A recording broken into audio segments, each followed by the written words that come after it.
अगदीच गुहागर मतदारसंघामध्ये शिवसेना ठाकरे गटाच्या उमेदवाराचं पारडं कुठेतरी जड असताना पाहायला मिळते। इथे सुद्धा सर शिवसेना विरुद्ध शिवसेना अशी लढत होती आणि त्यामुळे इथले संभाव्य आमदार कोण आहेत आपण पाहूयात। बघा, गुहागरचे संभाव्य आमदार म्हणून भास्कर जाधव जे विद्यमान आमदार आहेत ठाकरे गटाचे तेच संभाव्य आमदार असणार आहेत। गुहागरच्या जनतेची पुन्हा एकदा भास्कर जाधव यांना पसंती मिळालेली दिसते।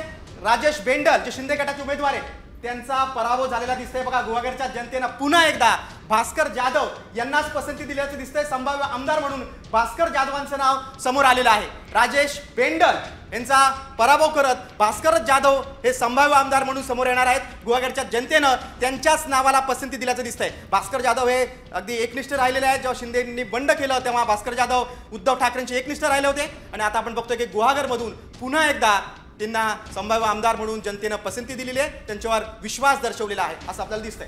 एकूणच उद्धव ठाकरेंची धडाडती तोफ म्हणून भास्कर जाधवांना संबोधलं जातं आणि एकूणच भास्कर जाधव हे या ठिकाणी जिंकताना पाहायला मिळतात। दरम्यान संभाव्य आमदार ते नेमके काय आहेत, त्याची कारणं नेमकी काय आहेत आपण जाणून घेऊयात आमचे प्रतिनिधी सचिन कदम यांच्याकडून। सचिन, काय सांगाल, भास्कर जाधव हे गुहागरमध्ये का जिंकू शकतात, त्या ठिकाणी शिंदेंना पराभवाचा सामना का करावा लागतोय?